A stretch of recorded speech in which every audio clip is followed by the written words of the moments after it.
So we'll begin the Splagchnizomai meditation, a tantric practice for Christian compassion based off of the Tibetan Tonglen practice. Our text for this meditation is Matthew 20:29-34. As they were leaving Jericho, a large crowd followed him, that is Jesus. There were two blind men sitting by the roadside. When they heard that Jesus was passing by, they shouted, "Lord, have mercy on us, Son of David." The crowd sternly ordered them to be quiet, but they shouted even more loudly, "Have mercy on us, Lord, Son of David." Jesus stood still and called to them, saying, "What do you want me to do for you?" They said, "Lord, let our eyes be opened." Moved with compassion, Jesus touched their eyes.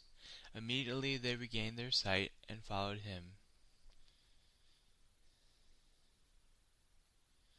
Now the word here for compassion, Splagchnizomai, literally means to be moved to one's bowels.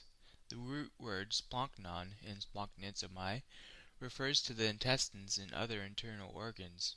Compassion then, in the Christian sense, is a visceral movement of one's insides in sympathy. When we see the suffering of other beings, our insides suffer in solidarity. Thus compassion in its most pure form is the emphatic, voluntary sharing of others' suffering, as modeled on the cross, where the crucified God meets the pain of the entire universe and takes it upon God's self. There is a second characteristic of Christian compassion, however, as exemplified in verse 33, when the blind men asked Jesus how to open their eyes. Compassion is revelatory. It shows us new truths about the world and its inhabitants when we are able to emphatically enter into another's pain. We may be able to understand a starving child's hunger, a homeless person's despair, or a slaughterhouse cow's terror theoretically, but it isn't until these people's pain move us to compassion, wring our insides in grief, that we can truly understand the depth of these people's suffering, which in turn demands action. Compassion opens our eyes to the suffering of the world and breaks down the barriers we erect between ourselves, white and black, male and female, human and animal, Christian and Muslim, Democrat and Republican, liberal and conservative. Suffering, indeed, is a constant common to all sentient beings, as the Buddha recognized in his first noble truth. For the Christian, however, God has promised to end all suffering in the inauguration of the community of God, as described by the prophet Isaiah. Now the wolf shall lie with the lamb, the leopard shall lie down with the kid, the calf and the lion and the fatling together, and a little child shall lead them. The cow and the bear shall graze, their young shall lie down together, and the lion shall eat straw like the ox. The nursing child shall play over the hole of the asp, and the weaned child shall put its hand on the adder's den. They will not hurt or destroy on all my holy mountain, for the earth will be full of the knowledge of the Lord, as the waters cover the sea. If we want to live our lives according to the ethos of the community of God, then we must practice compassion, and not just compassion for those in our family or even strangers, but compassion for our enemies as well. For enemy and friend is just another way we divide up the world and convince ourselves of our greater worth. But as the Lord Jesus said, "Why do you see the speck in your neighbor's eye, but do not notice the log in your own? Or how can you say to your neighbor, 'Let me take the speck out of your eye,' while the log is in your own eye? You hypocrite! First take the log out of your own eye, and then you will see clearly to take the speck out of your neighbor's eye." In Mahayana Buddhism, the highest virtue an aspiring bodhisattva can have is the compassion to seek enlightenment not for his or her own gain, but to release all sentient beings from suffering. Christians have a similar goal and should make similar vows. While we anticipate the end of suffering that will come with the community of God, not as our own work, but as God's, still we must dedicate our lives to developing compassion and alleviating suffering in any way we can. We must become Christian bodhisattvas.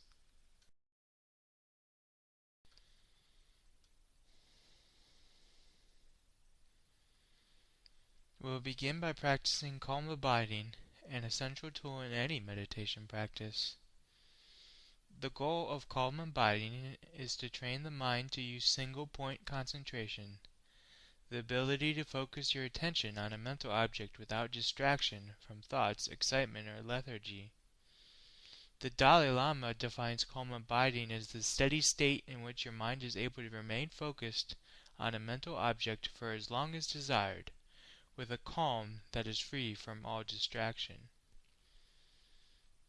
Developing such a mental technology is important as calm abiding allows us to realize the empty nature of all worldly phenomena, including ourselves and our minds.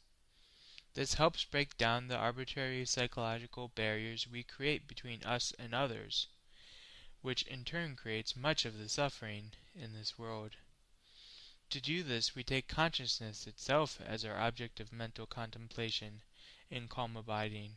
Once we realize that the entire universe is empty of all essence, we can turn to the only source of meaning and value, God, who is revealed in Jesus Christ and infuses our lives with the essence of the Godhead. So we need to develop the concentration necessary to sustain such attention. We need to acquire single-pointed focus. Calm abiding also helps us in the Splagchnizomai meditation, as it helps us to use visualization and mental focus to further our spiritual practice. Part of the Splagchnizomai meditation uses our imagination to conjure a divine figure from which we receive blessings. To do this, we must first learn to focus on objects of our mental fabrication. Sit on a chair or a zafu, or a cushion with your spine straight. Take a deep breath using your diaphragm muscles, not your chest.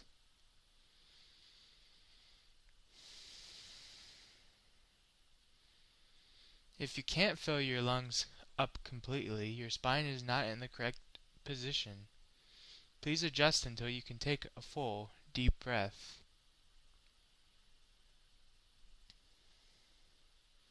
Close your eyes. Begin to breathe with your diaphragm, slowly and deeply. Make your breath natural.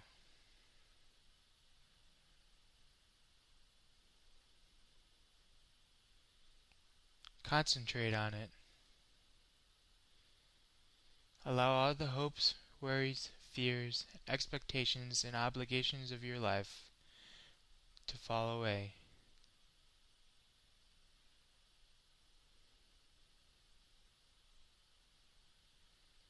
If you find your mind drifting away, bring it back.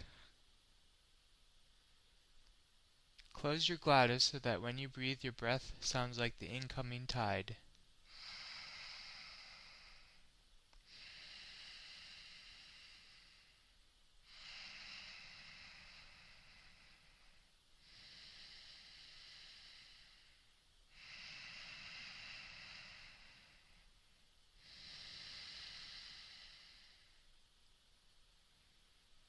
Dwell in that sound.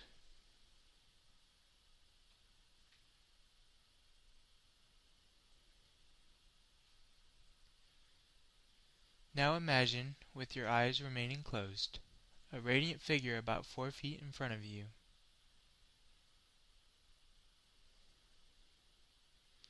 This figure should not be a painting, picture, or statue, though you can use these for guidance.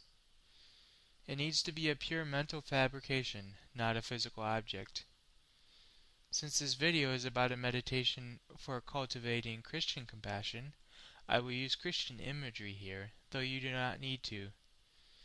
The figure can be a Buddha, Thunderbird, pentagram, sacred city, or even abstractions like faith in God, love, peace, or compassion.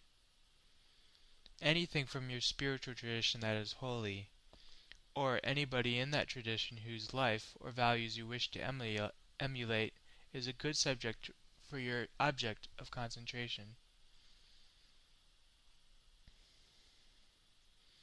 If you are an atheist, you can take as your object something you feel is important, such as peace or human rights, or use a person you particularly wish to emulate. I usually use Jesus Christ as my object. You can also use a cross, the Sacred Heart, Christ's wounds, the Virgin Mary, or any of the saints whose life and virtues particularly inspire you. I use Christ because this practice allows us to gain a deeper understanding of the life, teachings, and actions of the object, which can help us on our path to become more like Christ. So imagine this object 4 feet in front of you.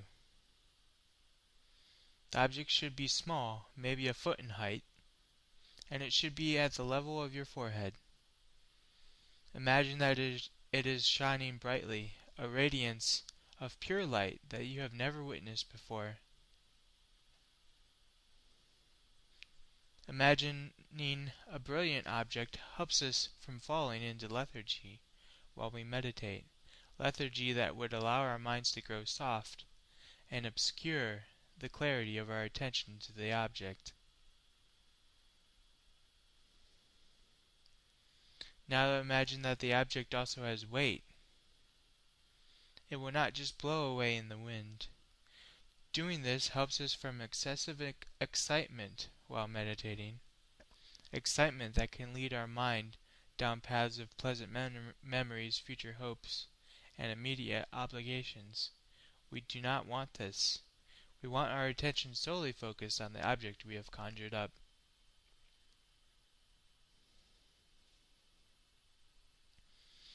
I personally like to imagine a figure of Jesus in his resurrection body, glowing with holiness, perhaps wreathed with clouds, as he is often depicted in art about the second coming. His wounds on his hands and feet are clear, and he is wearing his crown of thorns. If you have chosen Jesus for your object, however you view Jesus is fine. Whether Jesus is white, black, Asian, Native American, Arab, or Jewish, to you, does not matter. Picture Jesus in whatever form is most comfortable for you and you can relate to the most.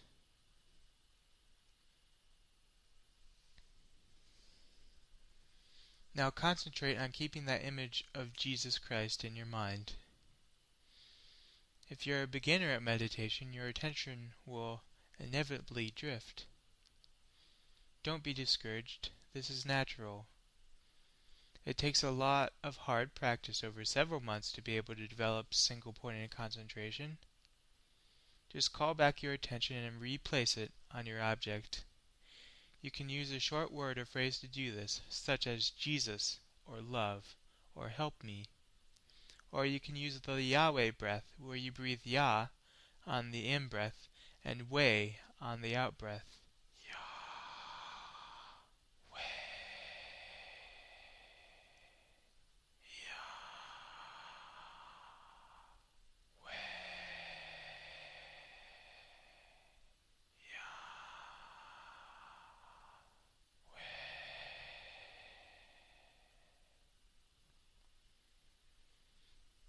Do this for 10 to 15 minutes, vigilantly calling back your attention to your mental object whenever your attention drifts.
When you're done, just imagine the object dissolving into the space around it.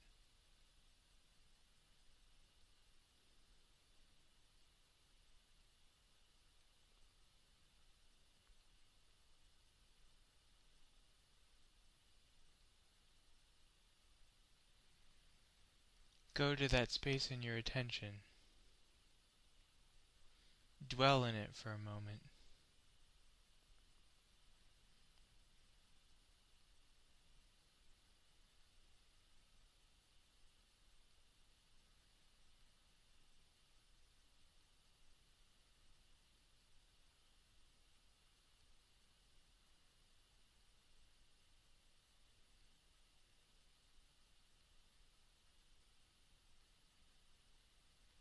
And that's it. You've completed your calm abiding meditation. Now let's start the Splagchnizomai meditation.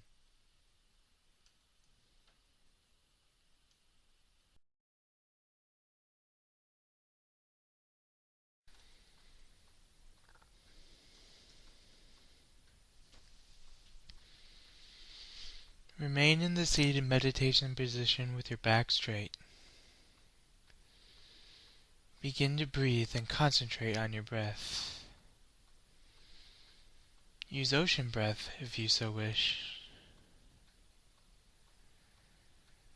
Do this for some moments.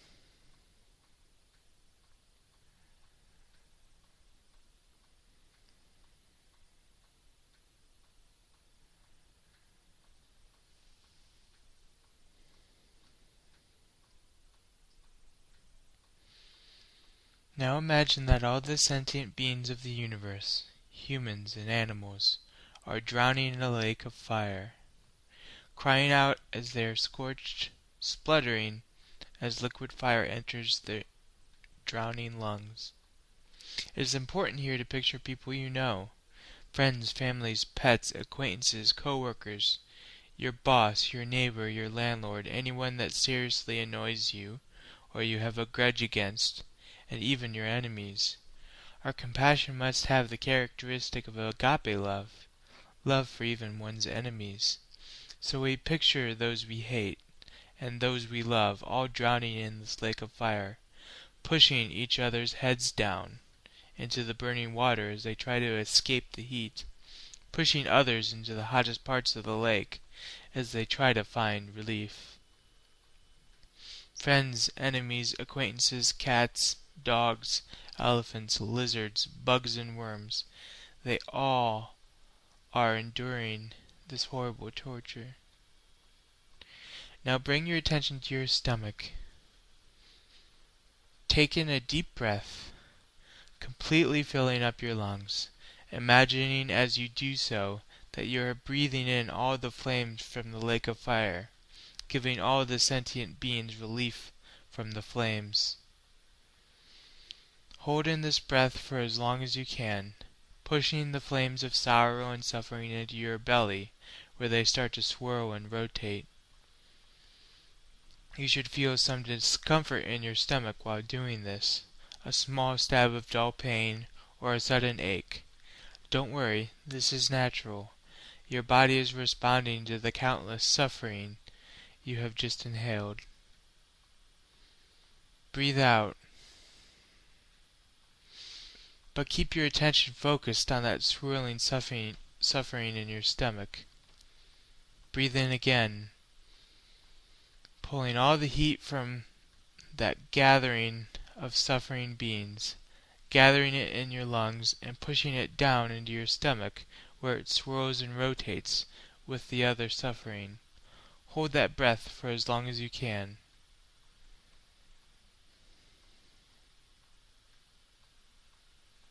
Now breathe out.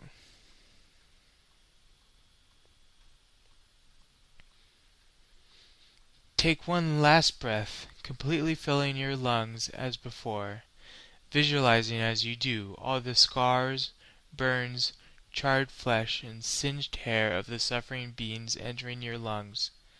Imagine that all the suffering beings sigh in relief as you do so. Their skin, hair, and fur grows back, and they look healthy and well. Push your breath down into your stomach with the rest of the swirling pain. Hold your breath for as long as you can.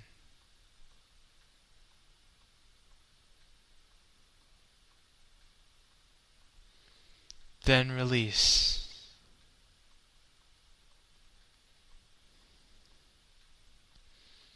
Now visualize that your body is clear, like crystal, even your internal organs.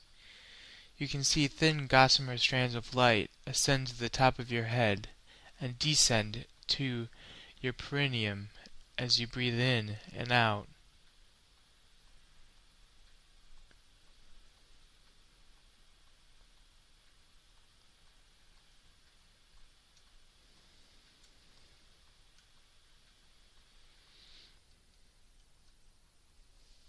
Now imagine, about 4 feet away, a figure of Christ, with wounds in his hands and feet, and a crown of thorns on his brow. His forehead should be on level with yours. He is radiating light, such a brilliance that you have never seen before. A bright shaft of radiant light shoots from his forehead into yours, the Logos of Christ filling up your being. Let it fill up your mind. Your eyes grow soft. Your facial muscles relax.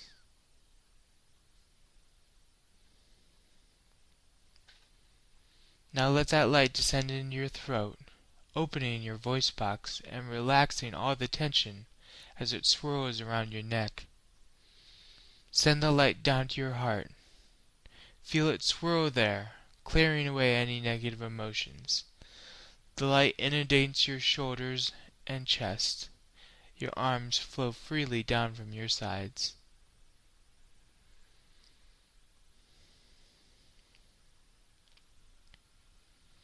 Now send the light to your stomach, visualizing it dissolving that swirling cloud of black suffering, cleansing your stomach from all the agonizing smog and mists of all the suffering beings. Keep your attention concentrated on your stomach and feel the light filling you up as your whole body expands like a balloon. The light flows to all the deep recesses of your body, clarifying and expunging any negativity or emotional blockages.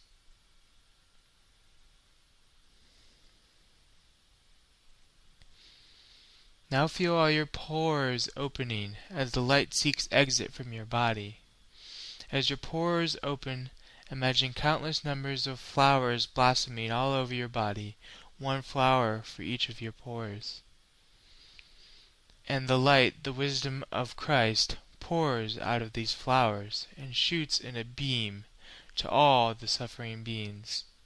And imagine that the suffering beings awaken as if to new life, and they too become conduits of Christ's love and blessing, ambassadors of Christ's compassion, shooting Christ's light to countless other suffering beings. Imagine that all the suffering beings are dancing and rejoicing, and from the skies falls a rain of flowers as the angels and the hosts of heaven rejoice as well. Think how fortunate you are that you can be Christ's ambassador to the suffering world, that you can be a co-creator with Christ of the community of God.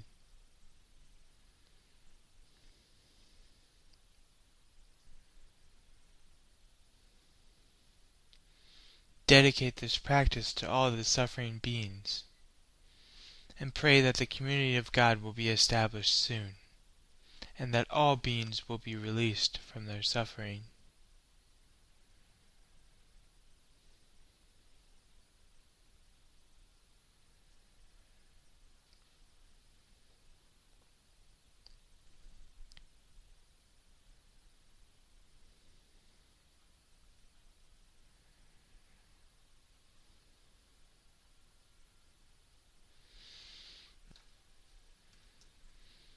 Now feel your pores closing, the flowers dissolving back into your skin.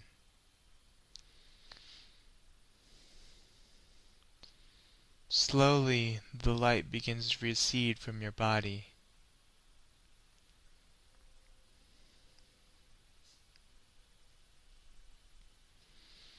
When it reaches your forehead, the light retreats back to Jesus' forehead.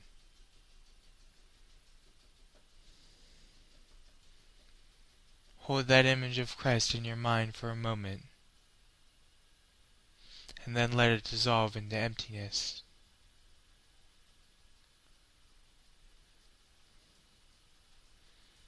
Go to that space and dwell in it with your attention.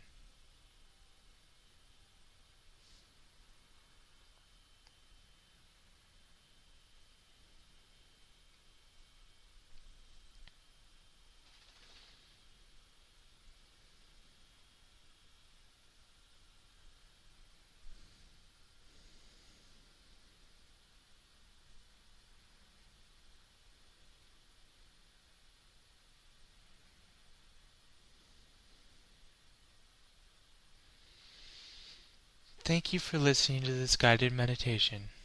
I hope it helps you to nurture a true Christian love and compassion that is truly universal and equitable.